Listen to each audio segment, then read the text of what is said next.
They didn't just plan a coup. They broadcast it assuming fear would do the work.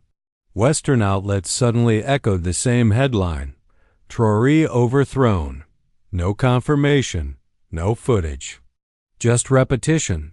But in Ouagadougou, no tanks rolled. No soldiers marched. Only silence. And a crowd growing outside the presidential compound in support. It was never just a coup. It was a psyop. And they underestimated one thing. Traoré had been watching them the entire time. The plan was elegant in its simplicity. Announce the fall before it happens. Flood socials with AI-generated celebration clips. Push pre-written press releases. Even plant fake generals on camera declaring a new order. But something broke the script. Traoré appeared, alive, calm, and behind him, the crowd. He didn't say much. Just one line. If this is a coup, who exactly is leading it? Subscribe now, because what you're watching isn't warfare. It's psychological colonization. Comment: can truth win in an algorithm war? They underestimated timing. By the hour their narrative spread, the streets swelled, not in panic, but in unity. University students, market workers, even soldiers who were meant to defect ... stood still. No one moved, no one obeyed. Because Traoré had done something rare.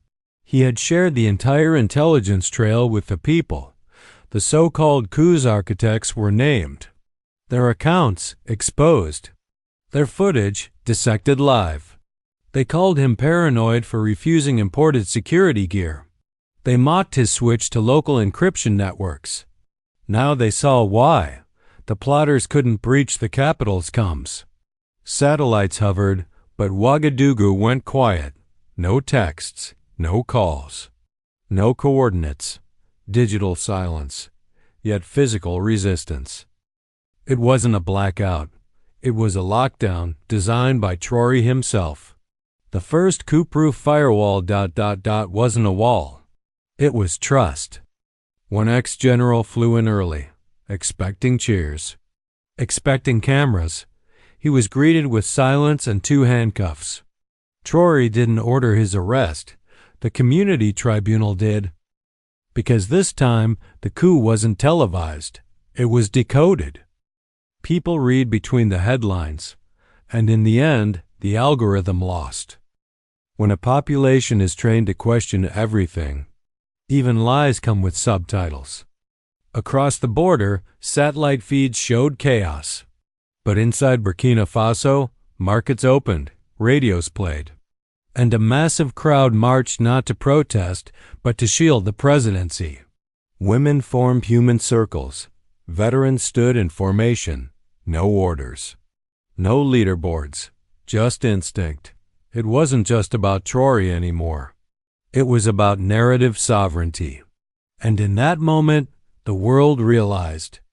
Burkina Faso had stopped listening. Foreign embassies went silent. Not one congratulated the new regime. Why?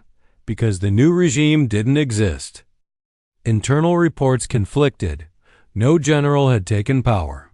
No troops had flipped. The coup was a ghost. And Traoré? He'd already published the blueprint of how it was supposed to work.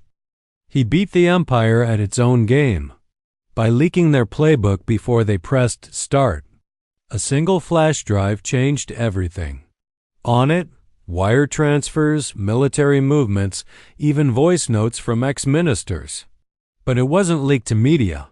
It was uploaded to local mesh networks. Anyone with a phone could download it.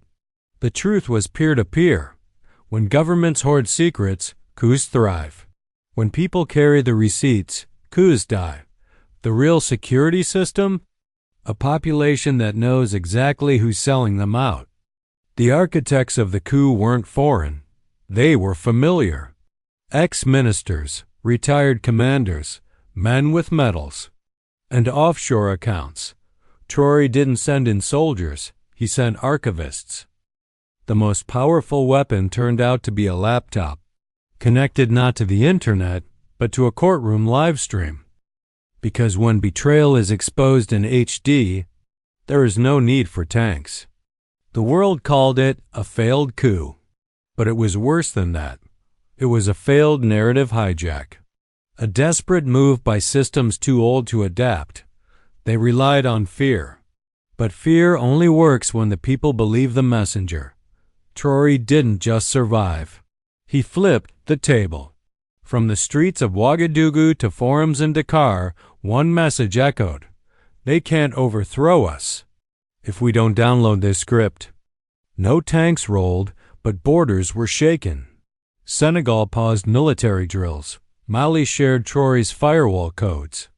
Even distant island nations asked, how did he do it? He didn't crush a coup. He made it impossible, not with force, but with a counter-algorithm, one built on transparency, digital redundancy, and mass-informed resistance. The future wasn't encrypted. It was mirrored, and everyone had a copy. Western analysts scrambled. This wasn't supposed to happen, they whispered on think tank panels. This violates every model. But it didn't. It followed a new one. One not written in Langley or London, but in cafes, villages, and student networks. A coup-proof society isn't made in bunkers. It's born where people stop outsourcing their survival. The empire wasn't outmaneuvered.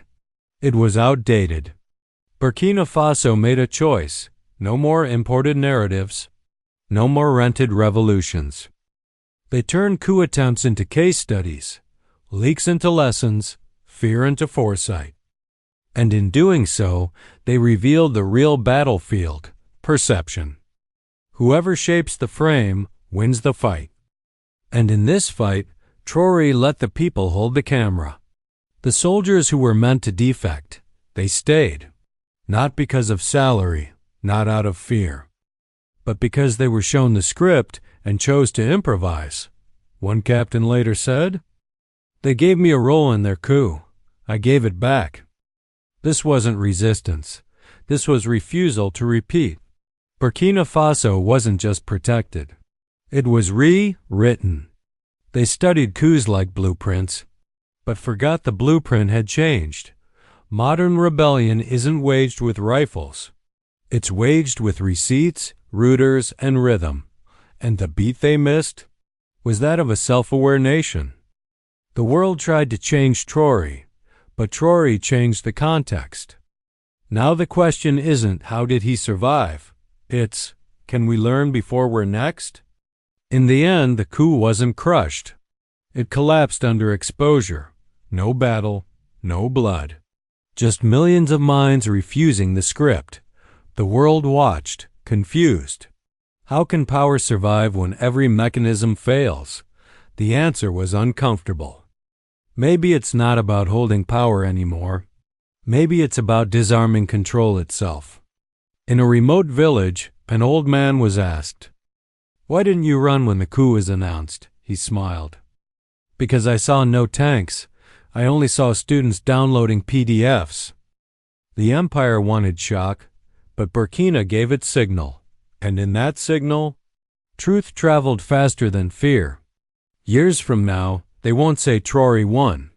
They'll say he rewrote the battlefield. No generals, no grand speeches. Just protocols, public files, and a refusal to play along. This wasn't a hero story. It was a system story. One where people stopped waiting to be rescued and rescued their own narrative. Burkina Faso didn't resist a coup. It debugged one. Every script, every fund, every whisper dissected in daylight. Traoré didn't lead a nation. He led a process, one replicable, one dangerous. Dangerous not because it's violent, but because it works. Because when the truth becomes public property, empires become obsolete. This is not the end of a story. It's the beginning of a manual. For any nation, any people, who choose transparency over theater. The coup failed not because Traoré was lucky, but because he knew revolutions don't survive in shadows. They survive in plain sight. Subscribe now, because this isn't warfare. It's financial, digital, and narrative insurgency. Comment: would your country pass the transparency test?